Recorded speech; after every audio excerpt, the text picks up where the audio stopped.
Hi, it's Jamie, Progressive #1, #2 employee. Leave a message at the... Hey, Jamie, it's me, Jamie.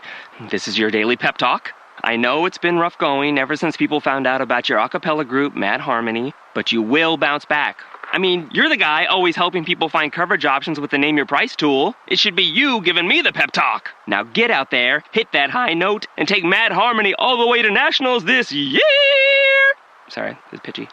Progressive Casualty Insurance Company and Affiliates. Price and coverage match limited by state law.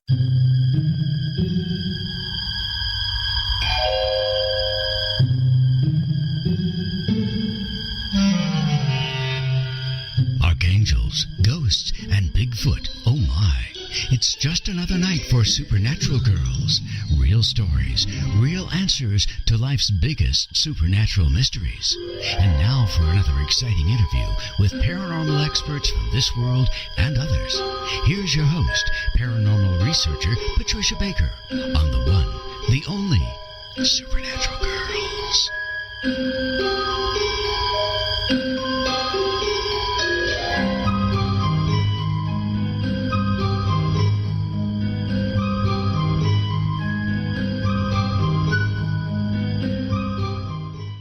Welcome, everyone, to a very exciting show tonight on Supernatural Girls Radio. I'm your host, Patricia Baker.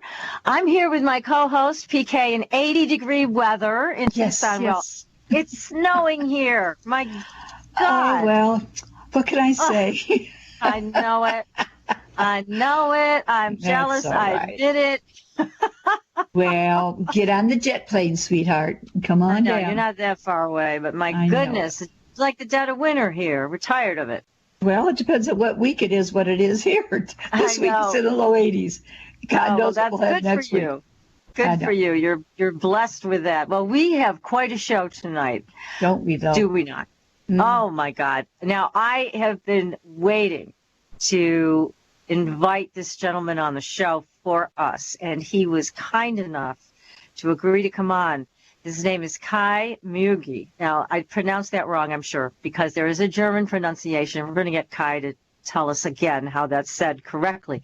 But he is an outstanding physical medium. We're going to bring him on the show in just a little while, and you are going to hear right from him how all of this happens. It is incredible. Physical mediums, by the way, are very rare. Yes. I don't think we have any here in the United States. None that I'm aware of. Yeah, they're mostly from Europe, and we are really lucky enough to have Kai with us this evening. So we're going to bring him on shortly.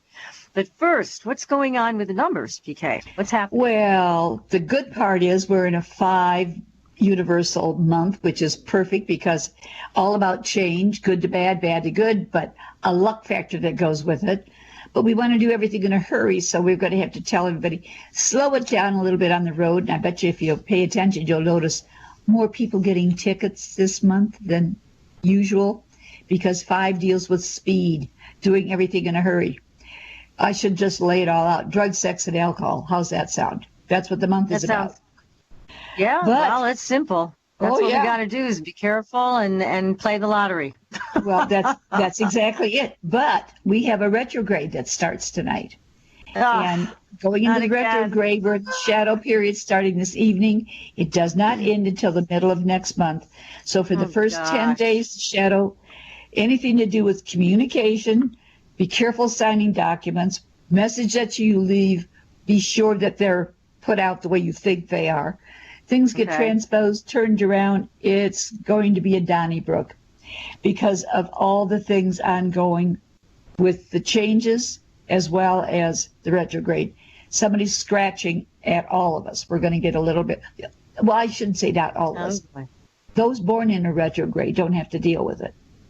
That's right. That's really pretty neat. Yeah, that is pretty neat, but there aren't very many of them that do it that way. And I know I'm not, so I don't. No, I know I'm not either. I suffer the brunt of the retrograde just like everybody else. So. Oh, yeah. But, so if your computer breaks down, if things get messed up, don't run out and buy anything new because the odds are you'll have a problem with it forever after. But just put it aside. When the retrograde's over, try it again. You might be surprised. Everything, the things that will work afterwards. And don't buy a car either. Oh, God, no. Anything that has a computer to it. And now take a look at anything that's brand new does not work well during the retrogrades when it deals with communications of any form. Right. So you might just as well get over it and get on with it. That works better. That's right. That's right. Exactly right. I mean, think about, we have I was just going to mention one thing here. We have the opportunity for people to check in with both of us, and you, my dear, with your dream. Yes, with dream analysis. People should be contacting me. I'll be able to help you with all of that during this time, because I know the dreaming is getting more intense for most people. So keep track of it. And then if you have anything you'd like me to help you interpret, just send me an email. You can find us at supernaturalgirls.com. Make sure you also go to our Facebook page. We have lots of photographs from Kai and his seances. That's on our Facebook page right now. Give us a like. Also, we have a new YouTube channel. So be sure to subscribe to that. We're going to have some fun stuff coming up on that shortly. I've been putting off recording the rest of the bedtime stories because I have pneumonia. So I don't want to cough myself silly in the middle of these bedtime stories. It would be very disconcerting. So I'm waiting until I feel a little bit better, and then I'm going to be posting those for everybody to listen whenever they want, but they are bedtime stories, so it should be fun. Yeah, fun to listen to. Yeah. But you have to subscribe so you know what's going on with us. But we have a very interesting paranormal news story, do we not? Oh, yes. This story, they're still investigating this. Now, we mentioned this a few weeks ago. This is a man who was skiing on Whiteface Mountain with a group of friends, and he disappeared. Just disappeared. They did a massive search, couldn't find him. They found his backpack gear, whatever, with his ID and his phone and his money still at the lodge. And guess what? The guy turns up 5 days later or so, right, stumbling around on the streets of Sacramento, California, all across the country. He shows up, and this is the part that we were discussing before he got on the air. He's wearing his ski helmet and his goggles and his ski stuff and his ski boots. And there he is in California, and he has really no memory of how in the world he got there. But he thinks he was transported by a big truck. Now, the police have contacted all the truckers that had routes between Whiteface Mountain and Sacramento, California, and they've all said they did not transport this guy, never saw him before. So that begs the question, what the heck happened to him? Who took him from Whiteface Mountain and placed him over in Sacramento? What in the world was going on? Was this a teleportation? What was this? Well, it's crazy. His memory has been altered. He does not really know what the heck happened to him. He thought he might have a head injury, went to the hospital, checked him out, and they sent him back east to his wife. So they still don't have any answers. Now, I was just going to say, this situation, as it stands, the fact that he still had his ski helmet on and had all that, if he were in a truck, which is dark, you would be taking off those glasses and that helmet so you could see. Exactly. So reading this is just driving you crazy trying to figure it out. Didn't mean to interrupt, Patricia. Go ahead with the rest of it. It's just bizarre. Well, I was just saying that, one of the earmarks of David Paulides, the police officer retired, who has taken on all of these mysterious cases and reported on them, he has said repeatedly that when these people go missing, it fits a certain criteria. And one of the criteria is bad weather always comes in on the heels of these people disappearing. And sure enough, that's what happened with him. That's right. All of a sudden, this bad weather came in. They couldn't find tracks. They couldn't find any sign of him because the snow was piling up. And that's true of almost all of these cases, whether it's a big rainstorm or a big snowstorm, something happens on the heels of the disappearances. So we got to keep an eye on this.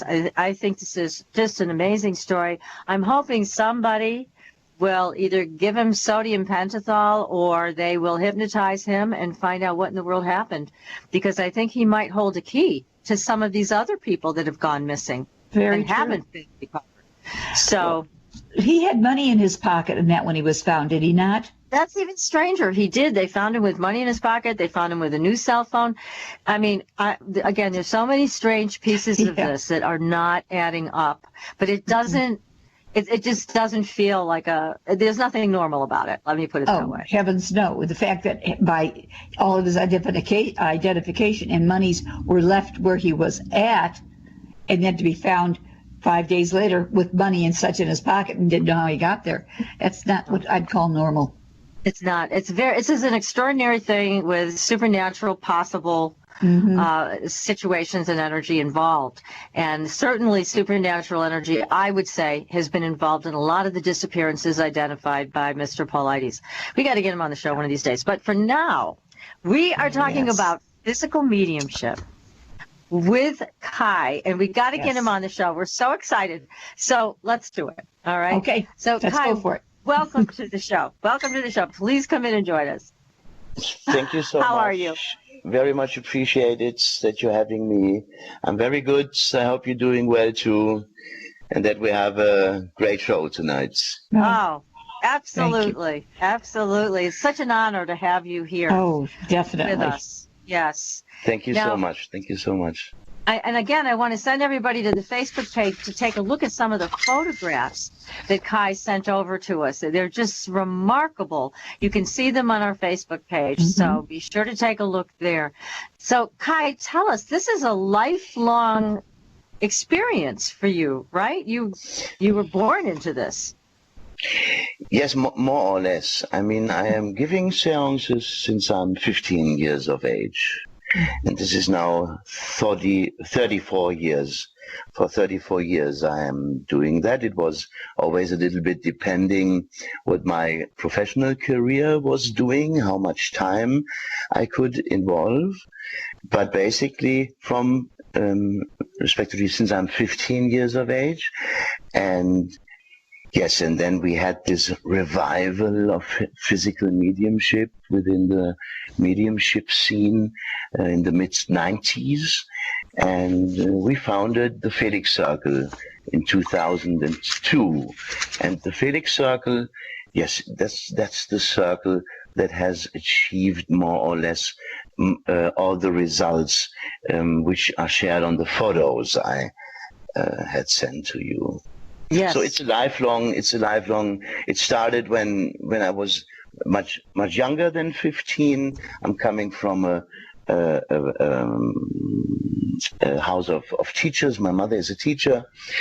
And it started when I was 4 years of age, actually, with regular OBEs, out-of-body experiences. And during these out-of-body experiences, I was regularly encountering spirits of all sorts, and I was reporting in the morning what happened during the night. And yes, that did irritate my parents a lot. And they did not like instant replay. Absolutely, yeah. My mother, as a teacher, it was nearly her responsibility to be very rational. But what the good outcome is, when we founded the Felix Circle, she was a founding member. Finally, after she was retired, she wanted to see what her son is doing for 25 years now, or then, respectively. And she became a member, and she became the most energetic and most enthusiastic member you can imagine. And I am personally very, very happy about that situation, that my mom could find an access to what I was doing all my life, of course. That's wonderful. Yes. That's wonderful. Good for you. Yes. Now, Yeah. now, when was the first? We got to talk about this whole physical mediumship subject. It's just so different than what we have here in the United States. And again, this is as far as we know. I mean, we've interviewed a lot of mediums, a lot of psychic mediums, but we've never interviewed someone like you that has the experience of these physical manifestations. So tell us about this. When did the physical manifestations actually start?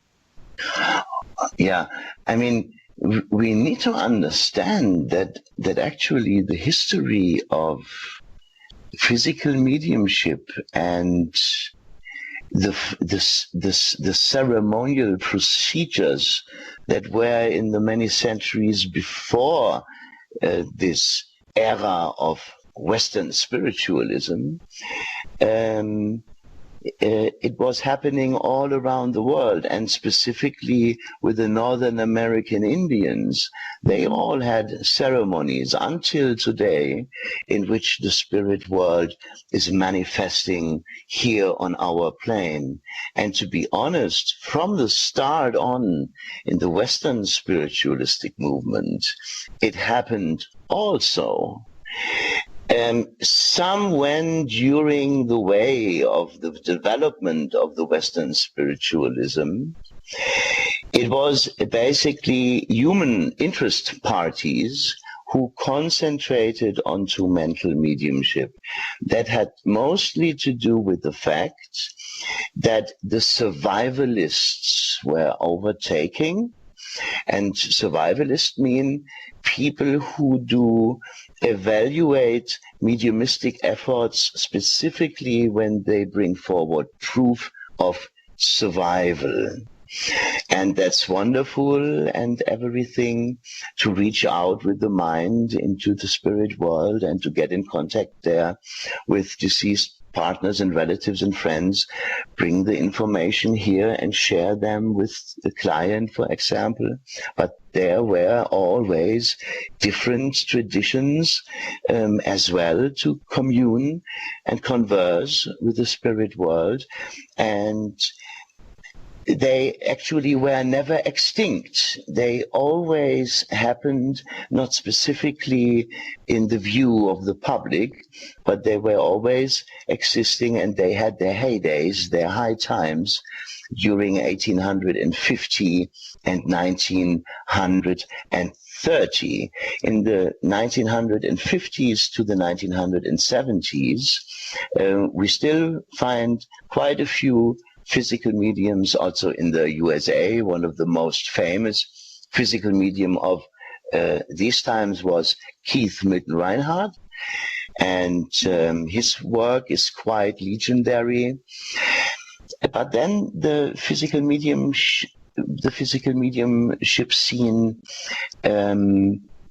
was a little bit retreating out of the direct eye of the public, working more behind the scenes, and the public was more looking at the mental side of mediumship. But we need to basically say the Western form of spiritualism is mirroring ancient human ceremonial traditions to converse with an unseen world on different paths.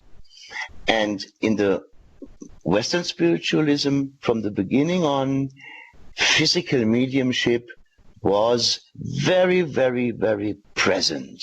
The Fox sisters, for example, Kate and Margaret Fox, specifically Kate, the three sisters with who the movement began. In their house were the knockings, 1848, that made these headlines in Rochester, New York. Not 3 years, 3 years after these knockings, all three ladies were working as professional mediums, and specifically Kate had strong physical phenomena. They were documented in A.R. Owen's A Debatable Land for the first time. Her sittings with the banker Livermore in New York were spectacular physical mediumship events. And at these times, thousands of mediums were trying themselves out. And it was such a special time in a technological way. Everything seemed to be possible. So many inventions, the telephone, the electric light, the steam thing, that this is having no boundaries in the practical and technical side, was transferred onto the psychical side of things.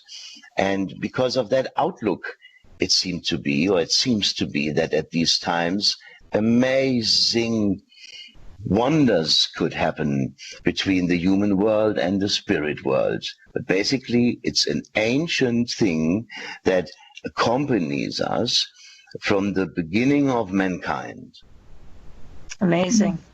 Now, you've had some full body apparitions, right? Yes. We saw the little girl with the glowing eyes, which is incredible. And also John King. Oh, yes. Right? He's amazing. He's like, he shows up and there he is. I mean, there's no doubt that this is, it looks human. I mean, it looks like he's here and he's one of us. Who is John King? Tell us about John. One of the most famous and basically also most controversial ongoings in regards to mediumship was 1874, the work of William Crookes. He was a member of the Royal Society of Scientists in England, and he was a Nobel Prize winner. He was the discoverer of thallium, and thallium did start all the modern media age with television and everything. And he was a famous scientist. He tested Daniel Douglas Hume, for example, and had these amazing test sessions with Daniel Douglas Hume, or Home, D.D. Home, Daniel Douglas Hume. He's a Scottish, that's why it is pronounced Hume, actually. And shortly after he tested Hume, he was working with a 16-year-old medium called Florence Cook in his own laboratory, only having his own scientific colleagues with him on board, on the premises, in the rooms. Nobody was allowed to join besides his scientific companions. And during these sessions, a lady appeared out of the cabinet, and this lady claimed to be the daughter of another famous name that had occurred in the 20 years previously. She claimed her name was Kati King, and that she's the daughter of John King, who had appeared from 1952 onwards in the seances of Koons, of the Davenport brothers, and several other famous names at these times. Actually, John King was claiming to be the buccaneer. Second name is Morgan. What was the first name? John Morgan. I don't know, but he was he was a famous buccaneer. Yeah. Yes, and that he had to serve, that he had to relate his karma, or to balance out his karma by serving as a gatekeeper for the mediums, as a gatekeeper to help people materialize and to regularly materialize so that's himself. what he was. Okay. Actually, he was a gatekeeper.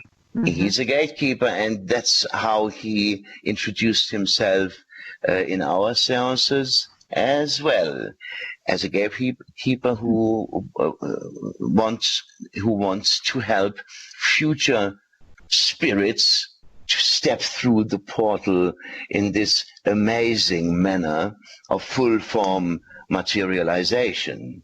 Amazing. Yes. I know we find this absolutely it's like fascinating, isn't it? That's my gee. seat here.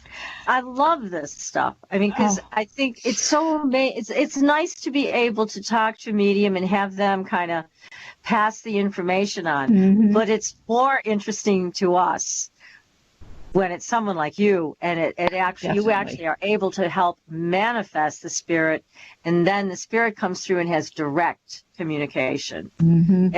That's an amazing ability, amazing talent that you have. Now, yeah, actually, I need to correct that a little bit. My job is actually to go sleeping. And what I am doing is I am applying a very well-trained trance, a very well-trained deep trance, in which I have managed to separate myself so very much from my bioform, that my bioform is so very much dissociated from me, that not only that separation is complete, no, that I even can fall asleep. So you're having a nap. and that is the most perfect form. I mean, the techniques are well known for this. It's basically the same technique like for direct writing. In my case, it is more or less direct speech or direct speaking.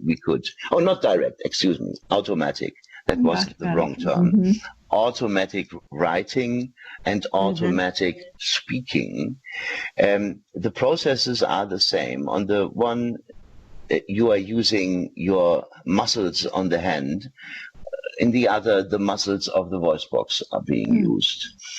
But both is a separation from very intellectual activities of your system. And you can separate from it, you can dissociate from it.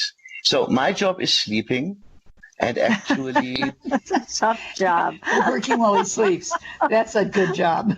yeah, it is. And you need to understand, I am being switched off and more or less awake immediately afterwards.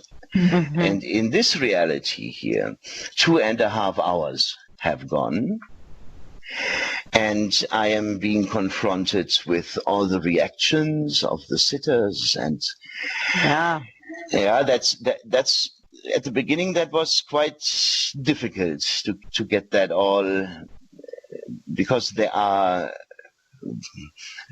so many insecurities coming with this, to know what is going on around your body. Now that I have my wife who is so strictly looking after me, I am much more relaxed. But you only needed to imagine when in the seance room there are critics, and they are criticizing something you actually cannot even identify with, or you do not feel actually responsible for, but everybody is associating it with you. So you have to cope with this. And yes, that's challenging. Yeah, that's challenging. But I still understand it as a form of mission that was overgiven to me. And how often in your lifetime you are overgiven a mission by the spirit world. So I said, I take it, I make it, and I hope I can do it a little time longer, and for the future, and my wife as well, of course. Yeah, but so we have to... It's not an ability. Okay, so we'll change that. And we also have to give a shout out to your wife, your beautiful wife, yes, Juliana, who is gorgeous, by the way, you lucky man, and obviously is doing a great job as your assistant and helper and protector in all of this. It's been a pleasure for us to communicate with her. We hope to meet you both in person someday. And we hope you will come to the U.S. and do your seances and things with us here. That would be great fun, wouldn't that? Oh, that would be delightful. Okay. Oh yeah, I would love it. Absolutely. I mean, we did that. We've been in the States some years ago. We got to bring you back. I know our audience would love to participate. Oh, goodness, yes. Well, we're going to Yes. take a very short commercial break. Everybody, you can go to our Facebook page, take a look at the photographs that we posted from Kai. They're just incredible. You really have to take a look at all of these apports and materializations. They're amazing. And if you want to ask a question, you can always use the chat room, irnchat.com. That's irnchat.com. We will ask Kai your questions, and he will answer them for you. This is just a thrilling show. I'm so glad to be here with our audience and Kai with you and PK. This is a very special evening. So stay tuned, everybody. You're listening to Supernatural Girls Radio. We'll be right back. Welcome back, everyone, to Supernatural Girls Radio. I'm your host, Patricia Baker. I am here with my co-host from Tucson, PK, and our illustrious guest, who we're so honored to have with us tonight. Kai, I'm going to ask you to pronounce your last name for me, since I kind of made a mess of it last time. Yes, last name is spelled Muegge. Muegge. Okay, I got it now. Muegge. Muegge. Muegge. Right. Okay, you say it too, PK. You want to see me fall into your trap. Oh my gosh. So we're talking about our favorite subject here, which is physical mediumship with Kai, who is staying up extremely late at night for him. He is in Germany and broadcasting from Germany right now. And we are talking about the most exciting, I think, and you do too, I know, okay, the most exciting aspect of the paranormal tonight, physical mediumship. Now, we do have a couple questions for you, Kai, from the chat room, so I'm just going to go there for a minute. One of them is from Alicia, who's saying, hi, Kai. Have any of these stories been featured in any documentaries we can look up? Documentaries? No, not really. The only documentation is actually web-related. That has a lot to do with the fact that we were very careful not to overfeed the public with sometimes or at least partially a very hard understanding. We wanted to have it very smoothly. But there are documentaries, but they are German. Ah, okay. Yes. So that's a bit limiting. So here's the question from Neo, who's asking, was practicing mediumship considered taboo at the time? Excuse me? Was practicing mediumship considered taboo, forbidden at the time, like when you first started with this? No, not really. I mean, as I said, within the, let's say... Progressive presents Get Pumped. Inspiration to help you do insurance stuff. Okay, time out. You're gonna let your budget be the boss of you? Take control with Progressive's Name Your Price tool. Tell us what you want to pay for car insurance, and we'll help you find options that fit your budget. Here's some music to get you pumped. Da-dong, da-dong, da-dong, da-dong, dang, dang. I hear your budget laughing at you. Oh, wait, that's just those kids laughing at me. Ignore them! Da-dong, da-dong, Progressive da-dong. Casualty Insurance Company and Affiliates. Price and coverage match limited by state law. Institutionalized spiritualism.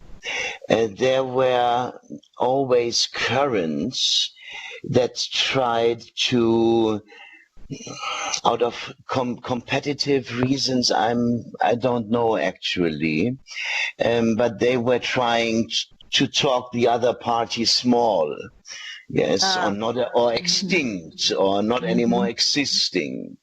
But everybody actually knew that that was not the case, and my friend Robin Foy has written a very nice compendium about that. It is called In Pursuit of Physical Mediumship, and it exactly describes the development of physical mediumship in the 20th century, so between 1901 and 1999. So not taboo. No, that that is not the right idea. No, it was not considered taboo. Okay. Now, Robin, we've had him, as you know. Robin's a friend of ours. He's been on the show several times. We adore him. And now he has a different way of doing his sittings. different from how you do yours. So tell us, walk us through this. If we were to come to your sitting in Germany, what would we experience? What would happen? When physical mediumship groups develop, they are usually given very specific access by their spirit helpers on the other side. And usually the groups do differ in that regards. When you would come to Germany into our seances, you first had to choose if you would like to sit in, we are sitting in 3 settings, actually. The one is healing, in which we try to transfer the physical energies into healing energies, actually. So, and now let's come to the demonstrational, it's the more demonstrational forms of sitting. There's on the one hand side the so-called table sitting. The table sitting is the most rudimentary form of experience you can have with the spirit world in a physical way. And that's specifically so interesting because you experience in these table sittings how the society, the American society basically, and later the European, of course, as well, but it started in America, how the American society, when that all began, was coming closer and closer to what was unfolding, and the experience to sit together around a table, to place the hands on the surface, not that anybody jokes around with the hands or something, everybody has their hands on the table. Right. And then to experience for the first time that powers come up you do not have anymore under control, and that there is seemingly a metaplane building up above the sitter's plane, so to speak, that is overtaking the control. This is quite an amazing experience. Additionally, you are with your hands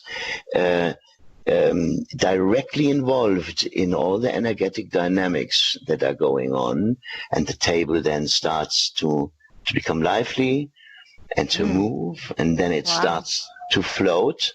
Yes, with all, then the psychokinetical borderline is overstepped for the first time, and the table is starting to float.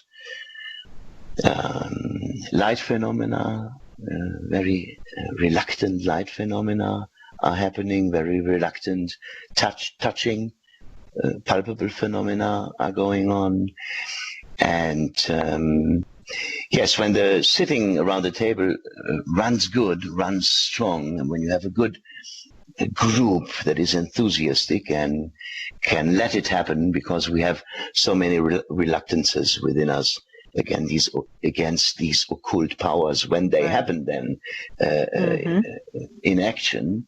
So when you have reflected people sitting in such a group, then actually you can direct the energy that is contained by the sitters group, so to speak, in the table or around the table area. You can direct this power outside of the circle, and then the thing starts in the room to be manipulated, and you hear people going around in the room, and you hear how objects are being manipulated.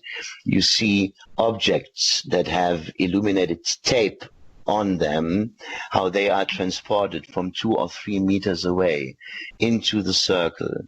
Wow. We intermediary have red light, but the strongest phenomena happen in this case, in this set of sitting, in darkness. The occult and the occult phenomena have a very strong relationship with darkness that even comes with the word occult, and occult, it's the oldest word we have for this whole complex. It is coming from the Greek and Latin, and it is directly or correctly translated, not saying the mysterious, or it is not saying the unseen or the not understood. It is correctly translating, saying that what comes from darkness. And when we look into the conditions, we have a lot of explanations why that has to be the case. When we look at the observer effect, for example, the human consciousness seems to interfere with the paranormal fields to a certain degree. This is very well known from paranormal field research as well, when the cameras fail, for example, for the first time, or phenomena that are usually occurring do not occur when the camera is put upon or when the light is fully illuminating. The occult phenomena has a tendency to be elusive. And when you are experimentally trying to bring these things up, you have to create an environment in which the phenomenon can stay elusive. And that means you cannot illuminate the whole room. There will be areas which will not be illuminated. You cannot even use an infrared camera. Oh, no kidding. How do you photograph these things then? Oh, in red light. I mean, you can develop the things into red light then. This is what is basically going on. But when you're with the spirit world for so many years, the most spectacular things happen in red light in the meantime. But you need to educate them. And that takes time, and that takes a lot of time. And mostly it is the case when there are young groups coming together. They want to immediately have the infrared camera in and want to see everything what is going on. And that won't work. That won't work. We need to understand and accept this specific relationship with darkness, and we need to discuss what could be the reasons, therefore. The knowledge about the facts that from a darkened environment, things that do irritate us or frighten us, this is something that is even in our DNA. Imagine young children around 2 or 3 years. Their most recent memory with darkness should be the motherly womb, in which the most of them had experienced security, warmth, and all these things. But something strange is happening when these young children are around 2 or 3 years. They suddenly develop fear of darkness. And they ask their parents to let the door a little bit open or a little light on. Suddenly they believe there's something under the bed in the dark area. There's something in the dark. I still do. Yes. And you know what that is? This is the oldest, or this is the very old knowledge within us. As old and ancient as mankind. That from the darkness, these things, or we are encountering these things, or these things come from darkness and can frighten us and irritate us. So this is a symptom of that relationship, so to speak. Yes, but I need to relate that, not that the people believe, yes, everything happens in darkness. We know, and additional thoughts, what might be played around in the dark and so forth. No, we have developed the most spectacular things in our seances into the light. That means in our seances, and that completes your question, when you then come to our cabinet seances, the most spectacular spirit demonstrations, besides their very important message, I need to always say, they more or less use the physical phenomena to legitimate themselves, what they say and what they want from us, and that we lend them an ear when they explain their relationship between them and us humans and many other multidimensional beings existing out there in a multiverse, and in a vast spirit. Actually, there is not a spirit realm or a spirit world.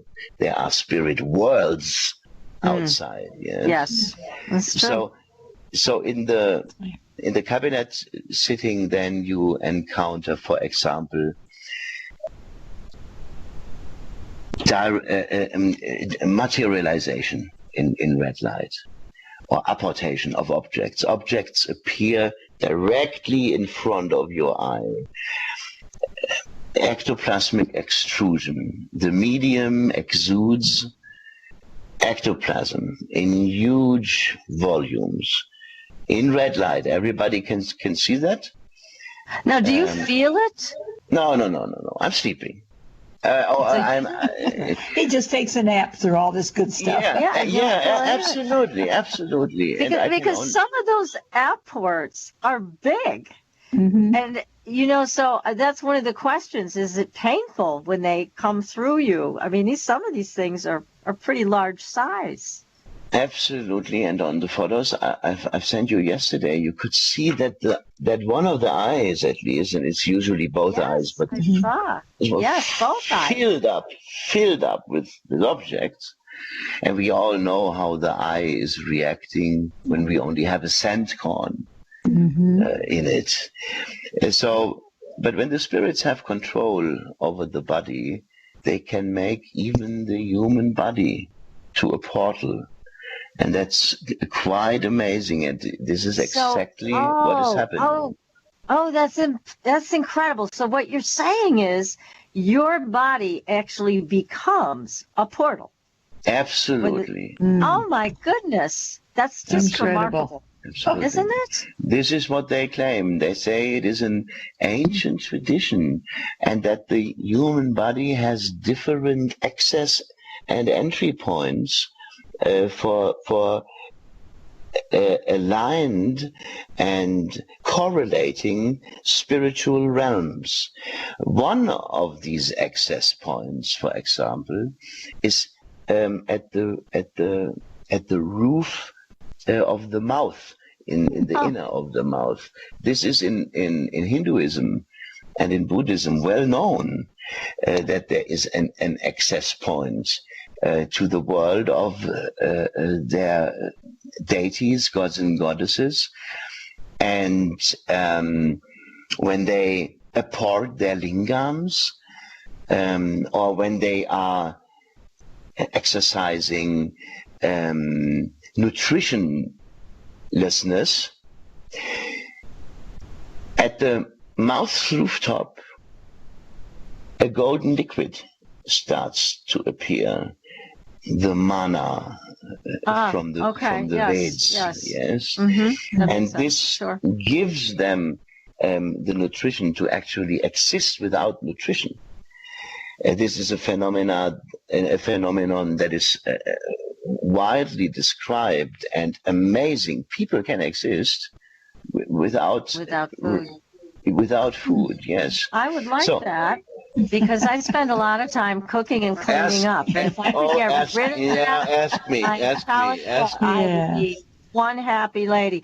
So, but all joking aside, what we are talking about is profound, because we're talking about where these apports can come through when the body is actually a portal. So we've seen the photographs with them coming through your eyes. Mm-hmm. And do they also come through the mouth? Is that another place that they manifest with you, or is it just the eyes? Yeah, I do describe you a typical scene, yes? Yes. So red light is switched on, and the spirit control speaking through me at that time. They are using my body. The speaking control, which is responsible for the communication with the sitters, is a guy called Hans. And he once was a scholar and a professor for parapsychology in Germany. And he is, over the session, inviting several people to come directly in front of him, sit on the floor in crossed legs manner, and then he gives to these sitters both of his hands to check both hands. And with their hands and with their eyes, the red light lamp stands directly beside it. They check the both hands of the medium, actually, and only to see that there are no rings, that there are no watches, bare hands.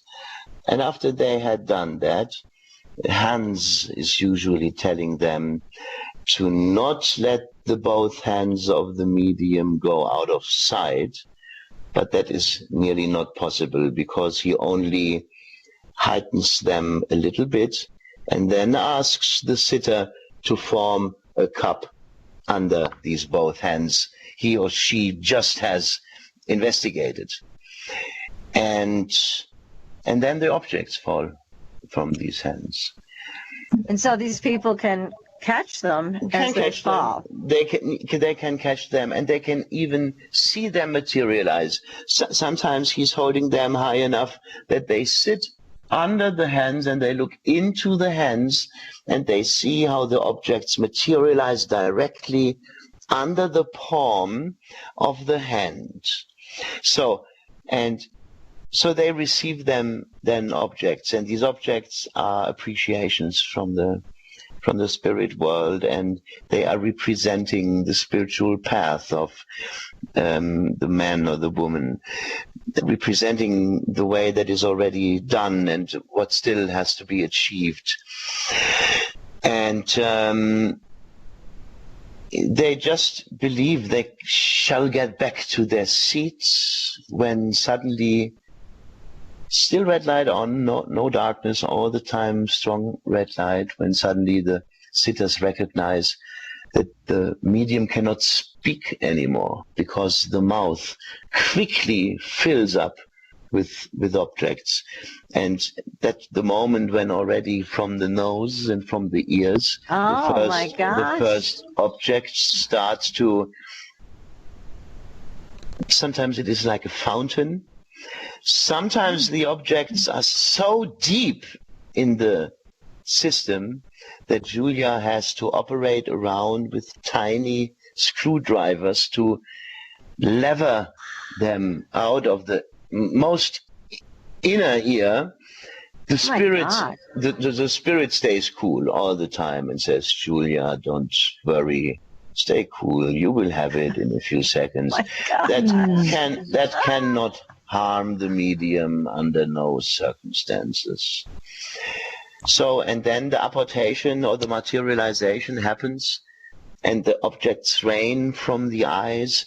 5, 6, 7, 8, 9, 10 objects come out of the eyes alone. And usually we receive between 50 and 70 objects through the heads orifices at these instances. Oh my goodness. But these accounts are only examples. There are other ways how they produce objects. For example, when the objects are very big, he's using my hands, and in front of my breast and in red light, he's looking as if he's compressing air in a certain way, and suddenly there's a light discharging, an energy discharging, very bright, and from the discharging of light or energy, huge artifacts fall, like, for example, 550 grams of an ancient glass artifact, for example. bigger objects. Incredible. Wow. Yeah, absolutely incredible. Incredible. And this is, now we're going to have to take this is what spirits do. Hold this this is thought, very because important we for have me to to take say. another short break, and so we're going to get back to this. Oh yes, of course, yes. More about all of this is incredible, Kai. Thank you so much. So, all right. So we're going to take another very short commercial break. We're going to come back and speak with Kai some more about all this exciting physical mediumship. You're listening to Supernatural Girls Radio, everybody. We'll be right back. Welcome back, everyone, to Supernatural Girls Radio. I'm your host, Patricia Baker. I'm here with my co-host from Tucson, PK, who you can find on our website. If you would love to have a numerological reading, highly recommended, everybody. Or you can go to PK's own website, patriciakirkman.com. And we have the most amazing guest tonight. We're having so much fun with Kai. I'm going to try to pronounce it right. Muegge. Right? Did I say it right? Muegge. Very well pronounced. Yes. I got it this time. A most delightful guest, and he is teaching us all kinds of new things about physical mediumship tonight.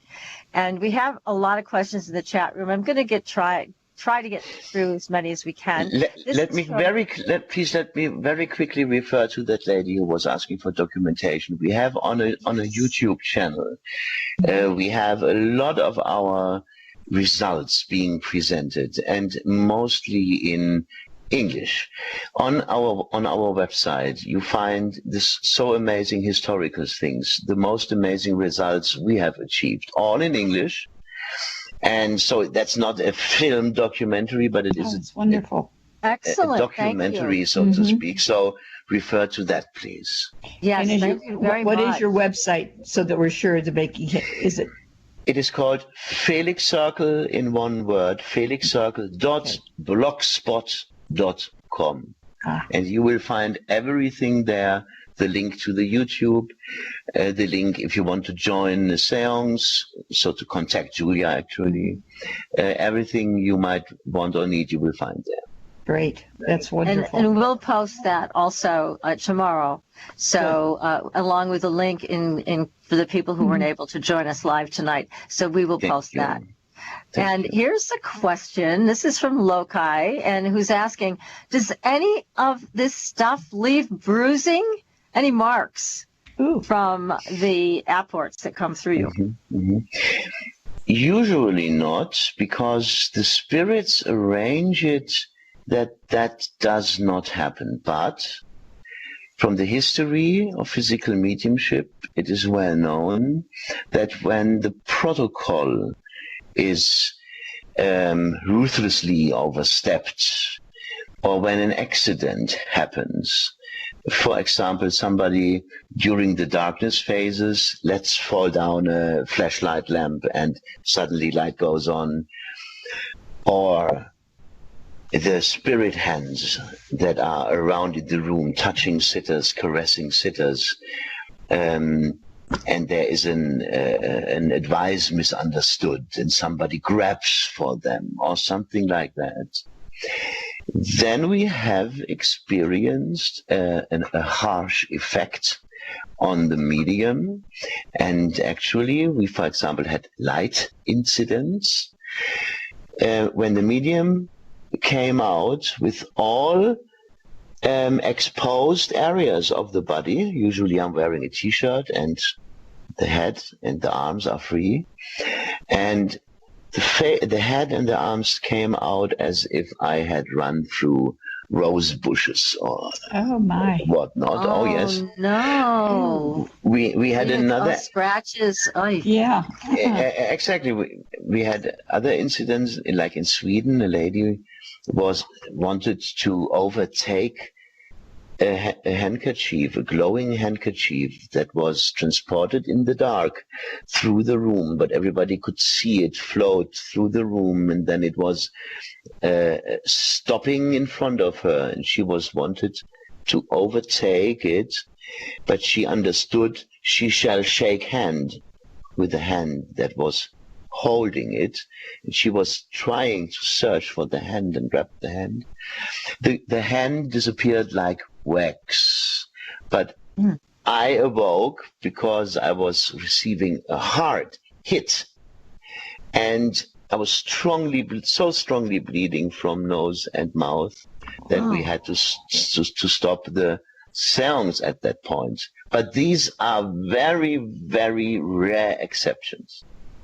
But it is known, but it is well known. The body of the medium is involved in what is happening. Even if 4 meters away, this is 12 feet away, somebody is carefully caressed by a spirit hand. When an accident happens there, the mediumistic organism is still involved. And we know from the history of spiritualism that these accidents and these harms actually can occur. But this happens usually very, very rarely. That's a good thing. Yeah, I mean, certainly also. You have to wrap you in cotton batting. That's right. Yes. Here's the question. This is from ZH6. How many people in the world would you say are able to do this type of work? Oh, there are several at the moment which are doing it. We had since the 90s famous physical mediums demonstrating, like Stuart Alexander, David Thompson from New Zealand. At the moment, there is Warren Kaler from UK. There are so many groups which do not want to be revealed to the public, unfortunately, because there is a danger of ridicule and so forth. Yeah, it's terrible. Unfortunate. Yeah, we all know that, and I can tell you that in physical mediumship, when the creations of the spirit worlds are partially so bizarre, even grotesque sometimes, even though this is only expressing the ultimate expression of the mysteriousness of the occult force in our reality, these ectoplasmic creations can look sometimes quite bizarre, but it is the use of this spirit matter. Ectoplasm actually is a new form of matter that occurs when the human 3D realm is opened to melt with another realm of reality. Then this ectoplasm matter occurs like a new form of matter. Actually, it still has the look of a physical matter, but it has the sensitivity of the spirit world or of the etheric world. It has an etheric sensitivity. Moreover, those of you who know the historic photos of ectoplasm, and those of you who are sometimes even irritated by these photos, what are we looking at here? It looks irritating, and you know why? Because these are photos. Ectoplasm is a living substance. And in our seances, you can see it living. First of all, you see it exiting the medium's body, usually, not always, but mostly 90% of the seances, this is being demonstrated. And when it is then detached from the medium's body, it lays in a huge mass on the floor, and when you look... Hi, it's Jamie, Progressive #1, #2 employee. Leave a message at the... Hey, Jamie, it's me, Jamie. This is your daily pep talk. I know it's been rough going ever since people found out about your a cappella group, Mad Harmony, but you will bounce back. I mean, you're the guy always helping people find coverage options with the Name Your Price tool. It should be you giving me the pep talk. Now get out there, hit that high note, and take Mad Harmony all the way to nationals this year! Sorry, it's pitchy. Progressive Casualty Insurance Company and Affiliates. Price and coverage match limited by state law. Look at it carefully and long enough, you can see that it is breathing and flexing. Oh my goodness! And yeah, and then it starts. This is only the start. This mass then starts to morph and form, all in red light. And the people can see, usually, interestingly, embryonic forms are usually seen. Hand forms, very, very often, are building from this mass, which is simply a mass of white substance, and then you see that the first structures start to build, and more clearly you see that the hand form is starting to build within that pile of substance, and then usually out of that pile of substance, hands come out and stretch themselves up so that you can see even the underarm to a certain degree.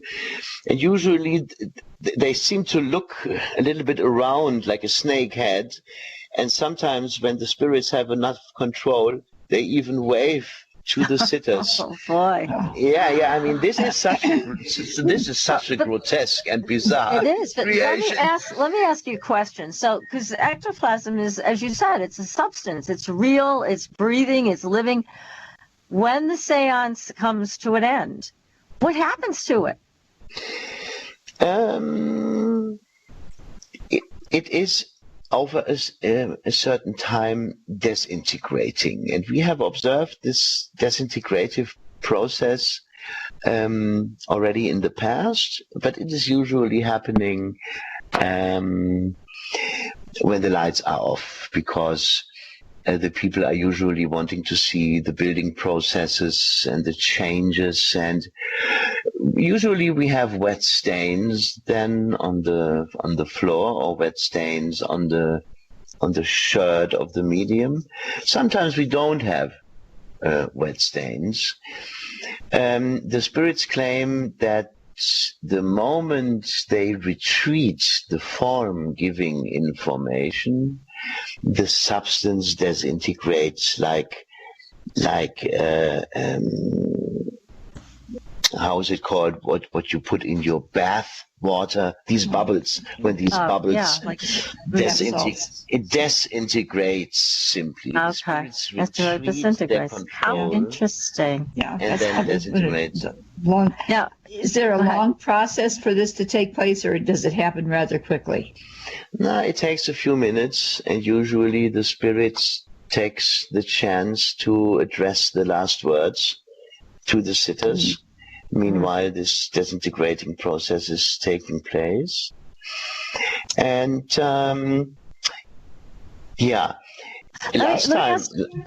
me just ask you this question, because this is a good one from the chat room, too. They're all good questions. But this is from Just Curious. He says, "Hi, girls.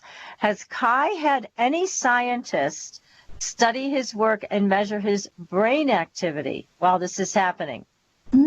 Yeah, not brain activity, but we had a lot of scientists who came and stayed more or less with our group, like our circle leader or other scientists who worked partially for years with us. But they were more concentrating on the phenomena and not on the brain activity. They were securing that the phenomena were genuine and were then strongly concentrating on the phenomena. So brain activity, no, unfortunately, not. That would be a good one at some point. Yeah. I know that it was just being done at another medium from the UK. In Australia, these tests were made by a German, Professor Kruse, who works with us as well. He's usually controlling, not usually, but he's sat with us several times and has described the phenomena, and he was allowed to hold the medium during the darkness phases in our seances. The mediums during the darkness phases are strictly held by two persons, that they have not the freedom, for example, to be overtaken by a drop-in communicator, to walk around the room and touch the sitters or something like that. That has to be excluded under every circumstance. So there is always an independent sitter who is holding the medium at hands and at hands and feet or hands and legs during that time. Very interesting. Yes, now, here's Professor a question. Kruse did that in our seances, and he has just measured the brain waves of an UK medium in Australia a few weeks ago. Oh, how exciting. These results are coming up. Oh, good. Well, let us know, please, when they come up. Now, this is from Moses, who's asking, is it possible to have physical phenomena without trance and using the energies of everyone in the circle? Yes? Absolutely. This is very, very important to know. When usually it is the case that groups are coming together and very early they are experiencing something we are calling group mediumship. Besides from these groups, many mediums have developed, because then with the time stepping forward, these groups find out that besides the group mediumship, there are individuals in the group which seem to specifically have the ability to trigger the phenomena. So yes, absolutely. And when you have a trained spirit team as well, they work when you are erecting the environment for getting in contact with the spirits, and when you then summon the spirits, they will answer also when you are not in a trance. Very important to know. Yes. Now, do you know how many spirits are on your spirit team? I mean, the world views in regards to spirit guides and helpers are so different. There are the ones on the one hand side who more come from a guardian angel side, who believe you have only one spirit guide all your life. And the other extreme is that people believe that every aspect of their being actually has a personalized representation on a parallel multiversal plane of things. So, I mean, in the end, maybe all is true of this. It is only happening on different levels of approach, of understanding, on different levels of reality, actually. So we have 5 personalities which claim to be responsible for the main characteristics and aspects in our sittings. That means one for communication, one for the mindset of the sitters, one for turning physical energies into healing energies, one for getting in contact with higher spiritual knowledge, and one for physical phenomena. So, but this is their own jobs. But this is only a plane of mirroring a phalanx of powers that probably on a slightly different level looks totally different. Yes. These are projections of something that is triggering seance room phenomena, and that we get an access to it.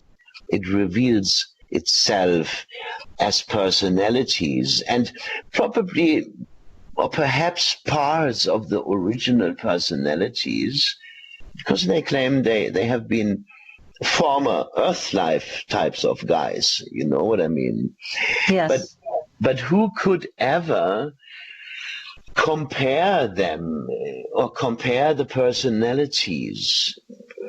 That is not possible. We are always asked, this professor guy, is that the true professor who once lived on Earth? How could we ever? How could you know? Check that out. Yes. So, yes, there are personalities that communicate with us. They have names and claim to be former Earth life personalities. But to prove that is hard. Yes, exactly. Now you talk about healing in your settings. Have people experienced physical healing? Like they come in with an ailment and it's gone at the end of the sitting? Absolutely.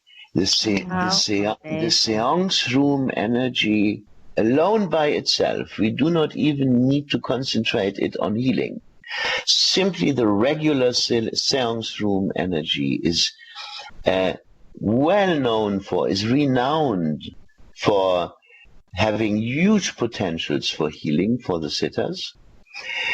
It sometimes happens spontaneous, and then huge lumps of scar tissue has allegedly disappeared in our seance. My God. Oh, yeah, absolutely. Unbelievable. But sitters are reporting this form of thing. And what is very obvious and regularly be described, that you come with a cold or you come with an aching, and it is gone simply after the seance and comes back after 2 or 3 days. So see, there's an comeback part I don't like. I don't want it back. Sounded good to begin with. Yeah. So you see, there is a potential, and sometimes it lasts. Of course, sometimes it lasts, and sometimes not. And then we have the specific healing sessions,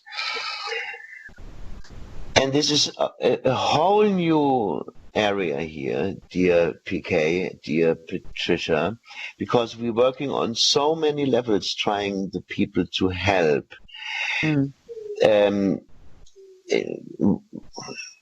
We are, it starts with our pro bono help for people who believe they are being occupied. Okay. These are mostly people who were on their spiritual journey, on their spiritual unfoldment, actually. And they awake one morning and have the strong impression they are not alone anymore. And then it starts with phenomena that sometimes they start in the inner and move into the physical outside. Sometimes they start in the outside and move into the inner of the patient. But in the end, they are harassed, molested, even raped. Oh, no. Wow. Oh, yes. And so you help people that have spirits. those types of spiritual, I shouldn't say spiritual, but spirit attack is what it is. It's a spirit attack. And I know that some people don't like to hear that, and some people approach these things and say the spirit world is only a world of good and only a world of beauty, and this is simply not happening. And we have experienced it differently. Yes. So we have those patients, and I work for them since I am 22, since my studies time at the University of Frankfurt. I for the first time had an announcement. Those of you who have experience in these regards, please contact me. We are trying to help you, because these people, they are not typical. We call them pseudo-psychiatric, but they are not dissociative. Right. They are not schizophrenic. They are not paranoid, but they have extreme odd experiences, and we try to help them and try to. That's wonderful that you do that. It really is. Now, again, please, as we're coming to the end of our time together, unfortunately, because we could go on all night talking with you for sure, but please tell everybody again how to reach you on the internet. So what's the best address for that? Yes, please choose our blog post site. It is Felix Circle, one word, felixcircle.blogspot.com, and you will find everything there, all of our results, the history, our history, but also the history of physical mediumship, a lot of reports about fellow mediums, and of course the spectacular results we have achieved. You can contact Julia there. You can ask for on Facebook as well. Visit my site, right. Kai We have Muegge. a Facebook page, and we'll post all of this again for everybody. And again, Kai, thank you so very much from our heart to yours. Have to think. This was wonderful. Thank you so much. This was absolutely incredible. Very, We have to have you back, and we'd love to have you come to the United States sometime. Oh, yes. Oh my God, what fun! I will let you know. Everybody. Great. Please. Next week, we'll be back with another show. We're talking about UFOs again. We've got Cheryl Costa coming on to give us a scoop on who's seeing what where. Don't miss it. Until next week, we'll see you on the Blue Highway. Good night, everybody. Good night.